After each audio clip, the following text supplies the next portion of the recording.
नमस्कार, आपण पाहताय जनमत न्यूज चॅनेल। आडी येथील सर्कल रुंदीकरण व सुशोभीकरणाच्या कामाचा झाला शुभारंभ। 2 कोटीचा निधी मंत्री सौ शशिकला ज्वल्ले यांच्या विशेष प्रयत्नातून झाला मंजूर। श्री क्षेत्र संजीवनगिरी व मल्लिकार्जुन डोंगराच्या वैभवात पडणार या सर्कलमुळे भर। आज आडी येथील डोंगराच्या पूर्वेकडील पायथ्याशी असणाऱ्या आडी कुन्नूर सौंदलगा आणि राष्ट्रीय महामार्गाकडे जाणाऱ्या मुख्य चौकात उपस्थित मान्यवरांच्या हस्ते या कामाचा शुभारंभ श्रीफळ वाढवून करण्यात आला।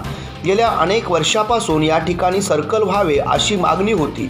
श्री क्षेत्र मल्लिकार्जुन डोंगर हे तीर्थक्षेत्र बनत जात असल्यामुळे विशेष करून श्रावण महिन्यामध्ये या परिसरात खूप गर्दी होत असते।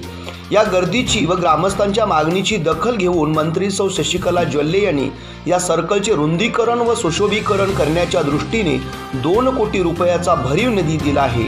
या ठिकाणी निधी दिल्याने या चौकाची सुधारणा बरोबर होऊन सौंदर्यात अधिक भर पडणार असल्यामुळे नागरिकांच्यातून, ग्रामस्थांच्यातून, भक्तगणांच्यातून समाधान व्यक्त होत आहे। या सर्कल सुशोभीकरण व रुंदीकरण शुभारंभ प्रसंगी खासदार अण्णासाहेब ज्वल्ले, भाजपा ग्रामीण अध्यक्ष पवन पाटील, प्रकाश शिंदे, मलगोंडा पाटील, रमेश पाटील, आप्पासाहेब पाटील, शिदगोंडा पाटील, गणपती गाडीवडर, बबन हवलदार, मधुकर पाटील, अभियंता बी बेडकीहाळे, विजय संगापगोळ, ठेकेदार अनिल बेन्नळी यांच्यासह मान्यवर उपस्थित होते।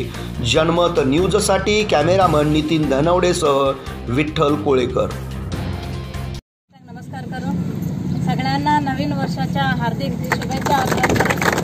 ह्या नवीन वर्षाच्या एका शुभ मुहूर्तावरती आज आडी म्हणजे सौंदलग्याहून आडीपर्यंत तिकडं जे काही हंचनाळ आणि इकडं आडी आणि इकडं हायवेला जाणारं जे काही इथं आडीमलयाच्या डोंगराखालचं एक सर्कल आहे, आडी सर्कल म्हणून आपण म्हणतो, ह्याला 2 कोटीचा निधी आज उपलब्ध करून आज इथं